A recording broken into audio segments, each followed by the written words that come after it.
Hi friends, ఎలా ఉన్నారు అందరూ? Welcome back to my channel Vineela's world. ఈరోజు నేను చేయబోయే రెసిపీ వచ్చేసి సమ్మర్ స్పెషల్ పిండి వడియాలు.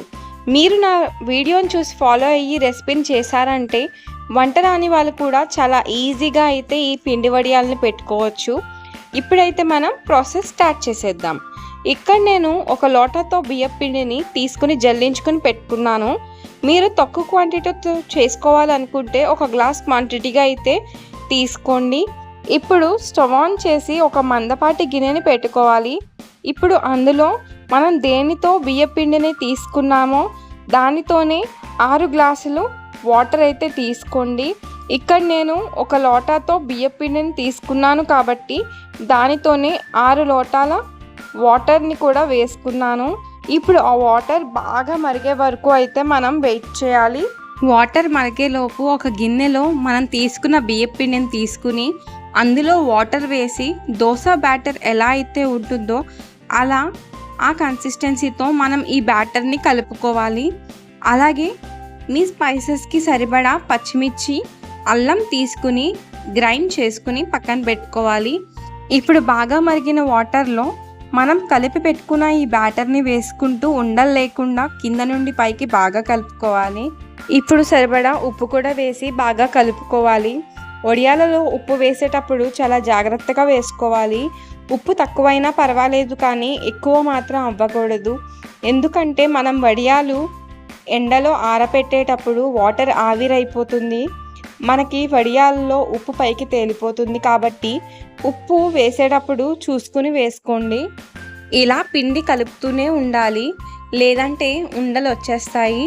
పిండి మనకి చిక్కబడడం స్టార్ట్ అయ్యాక జీలకర్ర, అలాగే గ్రైండ్ చేసి పెట్టుకున్న అల్లం, పచ్చిమిర్చి ముద్దను కూడా వేసి బాగా కలుపుకోవాలి.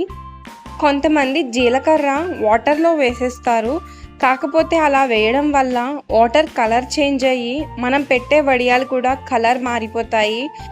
అదే ఇలా పిండి చిక్కబడ్డం స్టార్ట్ అయ్యాక అందులో వేసుకున్నట్టయితే మనం పెట్టే వడియాలు తెల్లగా పువ్వుల్లా కనిపిస్తాయి. ఇప్పుడు పిండి బాగా ఉడికే వరకు మనం వెయిట్ చేయాలి. ఇలా పొంగు రావడం స్టార్ట్ అయ్యింది అంటే మనకి పిండి ఉడికింది అని అర్థం. ఇప్పుడు స్టవ్ ఆఫ్ చేసి పూర్తిగా చల్లారే వరకు మనం పక్కన పెట్టుకోవాలి. ఇలా చల్లారాక తడిపిన క్లాత్ లేదా దళసరిగా ఉన్న కవర్ మీద అయినా కూడా మనం వడియాలని పెట్టుకోవచ్చు. కానీ ఇప్పుడు అందరూ హెల్త్ కాన్షియస్ అవ్వడం వల్ల ప్లాస్టిక్ అనేది యూజ్ చేయడం లేదు కాబట్టి మనం క్లాత్ని అయితే ఇక్కడ యూజ్ చేసి వడియాలు పెట్టుకుందాం.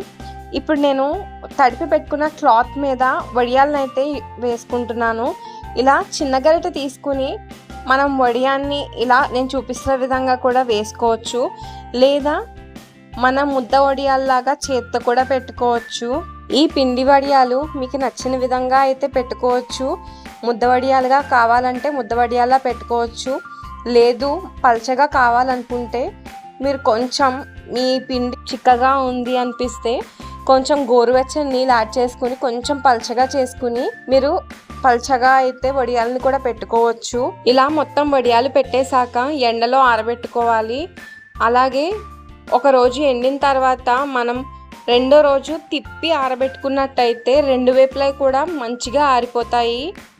ఇప్పుడు మనం వడియాలని ఇలా క్లాత్ మీద వేసినప్పుడు కొంచెం నీళ్లు చిలకరించి కొంచెం క్లాత్ లాగినట్టయితే మనకి వడియాలు అనేది సులువుగా క్లాత్ నుండి విడిపోతాయి. ఇలా తీసిన వడియాలని మళ్ళీ ఇంకొక 2 రోజుల పాటు మనం ఒక ప్లేట్లో వేసుకుని ఆరబెట్టుకున్నట్టయితే మనకి వడియాలు అనేది పూర్తిగా తడంతా పోయి చక్కగా ఆరిపోతాయి. ఇలా ఆరబెట్టుకున్న వడియాలు మనకు సంవత్సరం పాటు నిల్వ ఉంటాయి. ఇలా మనం ఎప్పుడు కావాలంటే అప్పుడు నూనెలో వేసుకుని వడియాలు వేపుకున్నట్టయితే మన పిండి వడియాలు అయితే రెడీ అయిపోతాయి. ఇలా మనకు కావాల్సిన వడియాలను అయితే ఆయిల్లో వేసుకుని వేయించుకుని పెట్టుకున్నట్టయితే మన పిండి వడియాలు అయితే రెడీ అయిపోయినట్టే. ఈ విధంగా అయితే మీరు మీ ఇంట్లో పిండి వడియాలను చేసుకుని ఈ రెసిపీని అయితే ట్రై చేయండి. అలాగే మరిన్ని రెసిపీస్ కోసం ప్లీజ్ నా ఛానల్ని అయితే సబ్స్క్రైబ్ చేసి పక్కనున్న బెల్ ఐకాన్ అయితే కొట్టండి. అప్పుడే నా నోటిఫికేషన్ మీ వరకు వస్తుంది.